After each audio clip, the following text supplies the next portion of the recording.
آگے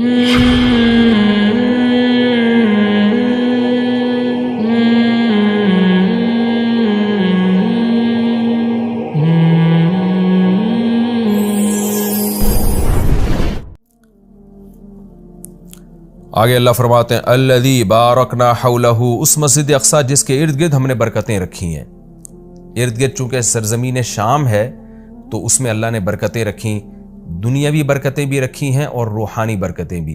روحانی برکتیں یہ ہیں کہ جتنے پیغمبر اس سرزمین میں آئے کسی دوسری زمین میں نہیں آئے، اور جتنے پیغمبروں کی وہاں قبریں ہیں سرزمین شام میں اور بیت المقدس میں، اتنی قبریں پیغمبروں کی کہیں نہیں ہیں، کسی اور جگہ پہ اتنی قبریں نہیں ہیں۔ اور دنیاوی برکتیں کیا ہیں کہ وہاں کی پیداوار، وہاں کی ہوا وہ بہت صحت کے لیے مفید ہے۔ انار، وہاں کا زیتون، وہاں کی انجیر، یہ سارے ایسے برکت والے پھل اللہ وہاں پیدا کرتا ہے اور بہت وافر مقدار میں۔ میں ترکی کے میں شام کے بارڈر تک گیا ہوں۔ پہلے تو شام کا علاقہ بہت وسیع تھا، تو یہ تو اب جو شام ہے یہ تو تھوڑا سا رہ گیا ہے۔ نبی صلی اللہ علیہ وسلم کے دور کا جو شام ہے وہ تو بہت وسیع رقبہ تھا۔ تو وہ ترکی کے بارڈر پہ جب آپ جاتے ہیں اور شام کی سرزمین ملتی ہے تو آپ کو اندازہ ہوتا ہے وہاں کی ہوا میں ایک خاص قسم کی ایک محسوس ہوتا ہے انسان کو اپنی صحت، اور ایک خاص قسم کی خوشبو محسوس ہوتی ہے۔ اور زیتون بہت کثرت سے پیدا ہوتا ہے، انجیر بہت کثرت سے پیدا ہوتا ہے، انار بہت کثرت سے پیدا ہوتا ہے۔ وہاں کے لوگوں کی صحتیں، ان کے چہروں کی فریشنس وہ صاف بتا رہی ہوتی ہے کہ اللہ نے زمین میں جسمانی برکتیں بھی بہت زیادہ رکھی ہیں۔ اور علماء نے لکھا ہے کہ اللہ نے جب یہ بتایا نا کہ مسجد اقصی کے ارد گرد برکتیں، تو اس سے خود بخود یہ ثابت ہوتا ہے کہ جس مسجد کے مبارک ہونے کی وجہ سے اس کے ارد گرد اتنی برکتیں ہیں تو خود اس مسجد میں کتنی برکتیں ہوں گی۔ تو وہ مسجد بہت زیادہ برکت والی ہے۔ تبھی حدیث میں آتا ہے کہ جو مسجد حرام میں نماز پڑھتا ہے اسے 1,00,000 نمازوں کا ثواب ملتا ہے، اور جو مسجد اقصی اور مسجد نبوی میں نماز پڑھتا ہے اسے 1,000، اور بعض روایات میں آتا ہے مسجد اقصی میں 50,000 اور مسجد نبوی میں 1,000۔ اور یہ بھی رسول اللہ صلی اللہ علیہ وسلم کی صحیح حدیث ہے، لا تشد الرحال الا الى 3 مساجد، کہ سفر کیا جائے گا صرف 3 مسجدوں کی طرف۔ کیا مطلب؟ وہ سفر جو بنیت عبادت ہو، بنیت عبادت یعنی 3 مسجدیں ایسی ہیں جن کی طرف سفر کر کے ان مسجدوں کی زیارت کرنا ہی عبادت ہے۔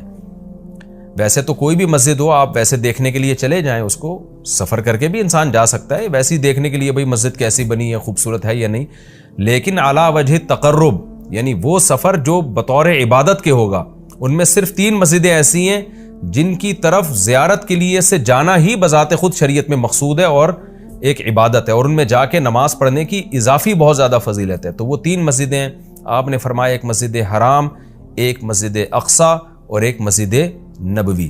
تبھی مسلمان جب تک مسجد اقصی آزاد نہیں تھی تو مسلمان مسجد اقصی بھی سفر کر کے جایا کرتے تھے، مسجد حرام بھی، اور مسجد نبوی تک تو الحمدللہ اب بھی جاتے ہیں۔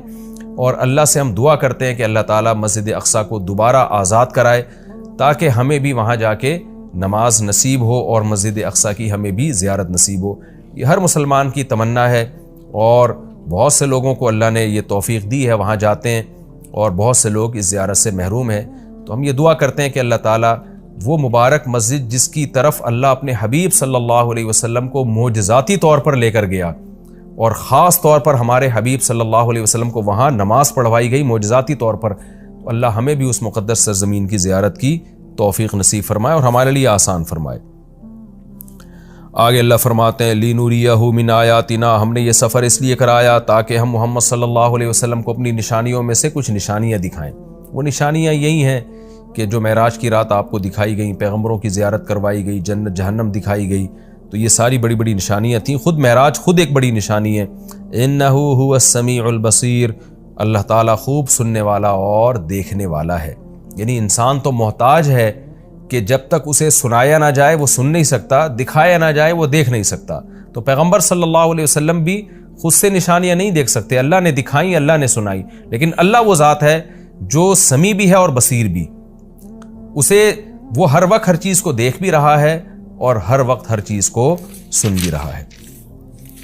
آگے اللہ تعالیٰ ارشاد فرماتے ہیں وَآتَيْنَا مُوسَى الْكِتَابَ، یہ پیغمبروں کا سلسلہ نیا نہیں ہے، پرانا ہے۔ ہم نے محمد صلی اللہ علیہ وسلم کو جیسے کتاب دی ہے اور محمد صلی اللہ علیہ وسلم کو نشانیاں دکھا رہے ہیں، تو آپ سے پہلے موسیٰ علیہ السلام کو بھی ہم کتاب دے چکے ہیں، اور بیت المقدس کا تذکرہ ہے نا، تو یہودی بیت مقدس پہ ہمیشہ سے دعویٰ کرتے رہے کہ بیت المقدس تو ہمارا ہے اور اس میں تو ہمارے پیغمبر مدفون ہیں. تو اس کا بھی اللہ جواب دے رہے ہیں کہ ہم نے اہل یہودیوں کو کتاب دی تھی مگر انہوں نے کتاب کا حشر کیا. تو آگے پورے رکوع میں اسی کی تفصیل ہے کہ کس طرح انہوں نے خدا کی نافرمانی کی ہے، جس کے نتیجے میں اللہ نے ان سے یہ خلافت چھینی ہے اور بیت المقدس ان سے چھینا گیا ہے. تو اسی کا تذکرہ ہے.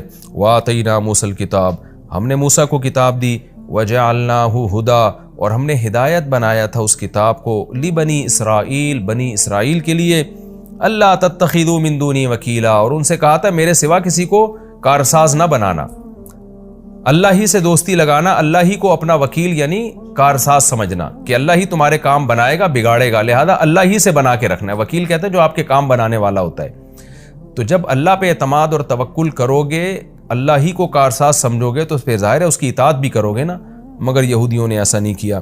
آگے اللہ خطاب کرتے ہیں ذریۃ من حملنا مع نوح، اے وہ لوگو جن کو ہم نے نوح کے ساتھ سوار کیا تھا، اے ان کی ذریت. یعنی اللہ تعالیٰ ہم سب سے، پوری انسانیت سے خطاب کر رہے ہیں کہ تم وہ لوگ ہو جن کو ہم نے نوح کے ساتھ کشتی میں سوار کیا تھا، ان کی اولادیں ہو تم. نوح علیہ السلام کے ساتھ کشتی میں بہت سے لوگ سوار ہوئے تھے. ان میں نوح علیہ السلام کے 3 بیٹے بھی تھے، حام، سام اور یافس، جن کا نام بیان کیا جاتا ہے. تو باقی ساری نسل انسانیت کی انہی 3 بیٹوں سے چلی ہے. تو وہ چونکہ کشتی میں نوح علیہ السلام کے ساتھ سوار تھے، اس لیے اللہ نے کہا کہ تم اے انسانوں، تم ان کی نسلیں ہو جن کو نوح علیہ السلام کے ساتھ ہم نے کشتی میں سوار کیا تھا، جو ان کے 3 بیٹے تھے. تو گویا اللہ کا بہت بڑا احسان ہے کہ تمہارے جو باپ دادے تھے نا، نوح علیہ السلام اور ان کے 3 بیٹے، وہ تو شکر گزار بندے تھے جن کے شکر گزاری کی وجہ سے پوری انسانیت کو تباہ کر کے ہم نے چند لوگوں کو کشتی میں سوار کیا تھا. آگے تم انہی کی نسلیں ہو. اگر وہ شکر گزار نہ ہوتے تو تمہیں بھی زندگی اور حیات نہ ملتی. اس لیے آگے فرمایا انہ کان عبدا شکورا، نوح تو اللہ کے شکر گزار بندے تھے. تو تم انہی کی اولاد ہو جن کو ہم نے کشتی میں سوار کیا. تو گویا کشتی میں سوار کرنے والوں پر بھی ہم نے احسان کیا اور تم پر بھی ہم نے احسان کیا، کیونکہ اگر ان کو ہم کشتی میں سوار نہ کرتے اور طوفان میں غرق کر دیتے تو تم بھی پیدا نہ ہوتے. تو اللہ تعالیٰ ہمیں ترغیب دے رہے ہیں کہ تمہارے باپ شکر گزار تھے جن کی وجہ سے ان کو اور ان کے بیٹوں کو میں نے کشتی میں سوار کر کے بچایا، تو انہی کی وجہ سے میں نے تمہیں بھی بچایا. تو اے ان لوگوں کی ذریت، اے ان لوگوں کی نسلوں جن کو میں نے نوح کے ساتھ کشتی میں سوار کیا تھا، نوح شکر گزار آدمی تھے. تو کیا مطلب؟ تم بھی میری ان آیات کو غور سے سنو اور تم بھی شکر گزار بنو. تو آگے نیا مضمون شروع ہو رہا ہے. وَقَضَيْنَا إِلَىٰ بَنِي إِسْرَائِيلَ فِي الْكِتَابِ لَتُفْسِدُنَّ فِي الْأَرْضِ مَرَّتَيْنِ. اس میں نیا مضمون ہے کہ ہم نے بنی اسرائیل کو بتا دیا تھا کہ تم زمین میں فساد مچاؤ گے، تم ناشکری کرو گے، جس کی وجہ سے تم پر اللہ کے عذاب آئیں گے. تو بنی اسرائیل نے ان باتوں پر عمل نہیں کیا جس کی وجہ سے ان پر قوم مسلط ہو کر ان کو عذاب چکاتی